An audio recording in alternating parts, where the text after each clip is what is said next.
Whenever you have any organization taken over by a bureaucracy like a government, what tends to happen is that input goes up and output goes down. That useless work tends to displace useful work. And he illustrated it with hospital service in the United Kingdom. He took the 8-year period from 1965 to 1973.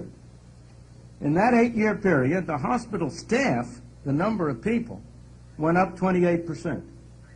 Incidentally, administrative and clerical help went up 41%. But what about output? What about what they were producing? Input was up. Well, he measured output by the average number of beds occupied daily. It turned out that the average number of beds occupied daily went down by 11%.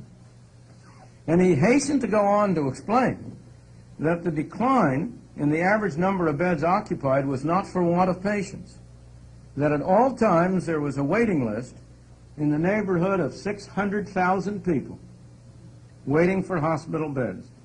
I don't know how many of you know the scandals in Britain about the waiting periods for what is regarded as optional or postponable surgery, including, for example, bypass operations for heart problems.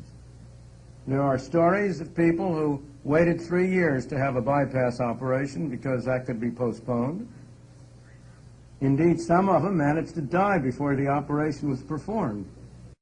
23,000 people just administering other administrators? We'll have to do a time and motion study, see who we can get rid of. Well, we did one of those last year, Minister. And? It transpired we needed another 500 people. What happens if an airline crashes? They go out of business.